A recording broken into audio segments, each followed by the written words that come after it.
અમદાવાદ મહાનગરપાલિકાની ચૂંટણીના પ્રચાર વચ્ચે નારણપુરા વિધાનસભા હેઠળ આવતા સ્ટેડિયમ વોર્ડમાં ભાજપનો આંતરિક વિખવાદ આખરે શાંત પડ્યો છે। ભાજપે આ વખતે સ્ટેડિયમ વોર્ડમાં જૂની રણનીતિને બદલે એક ઉમેદવારને રિપીટ કર્યા છે, જ્યારે 3 નવા ચહેરાઓને મેદાનમાં ઉતાર્યા છે।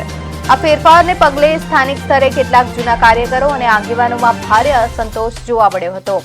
નેતાઓની મધ્યસ્થી બાદ હવે તમામ કાર્યકરો અસંતોષ ભૂલીને ભાજપના 4 ઉમેદવારોને જીતાડવા માટે કામે લાગી ગયા છે।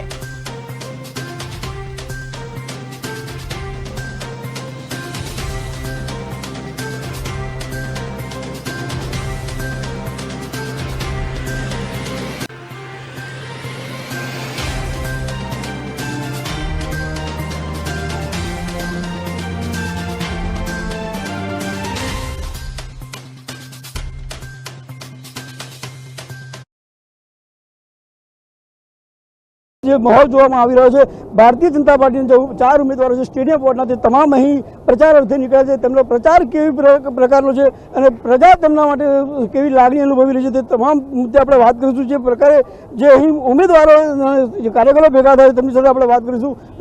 શું નામ આપનું? જીતુભાઈ। જીતુભાઈ, આપ ઉમેદવાર છો, પહેલી વાર ચૂંટણી લડી રહ્યા છો, કયા પડકાર તમે જોઈ રહ્યા છો?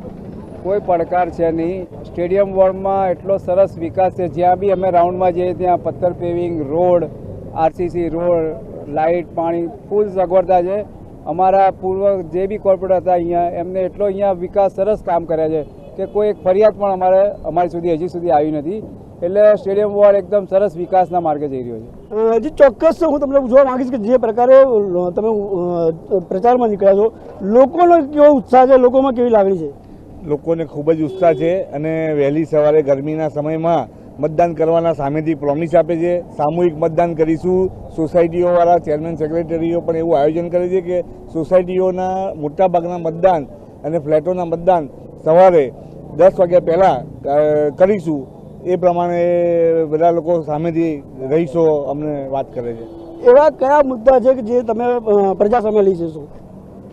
પહેલું તો શિક્ષણ ક્ષેત્રને લગતા કે ભાઈ વિદ્યાર્થીઓ આજે સ્લમ એરિયાના છે, પછાત વર્ગના વિદ્યાર્થીઓ છે, તેમના માટે પુસ્તકાલય બનાવવાની અમારી ઈચ્છા છે, જેથી બાળક વધુ માહિતી અને શિક્ષણ નોલેજ મેળવી શકે। બીજી વસ્તુ, એ લોકોમાં એક સ્વજાગૃતિ આવે તે માટે બી અમારા એવા આગળ પ્રયત્નો છે। અત્યારે ચૂંટણીને અનુલક્ષીને આચારસંહિતા છે, જ્યારે આચારસંહિતા ઉઠી જશે ત્યારે અમે આગળ યોગ્ય પગલાં લઈશું। ચોક્કસ તમે મહિલા ઉમેદવાર છો, મહિલાઓ માટે તમે શું વિચારો છો? મહિલાઓ માટે જરૂરી બધી અમે કામગીરી કરવા તૈયાર છીએ, જે મહિલાઓને લગતી હોય એ બધી।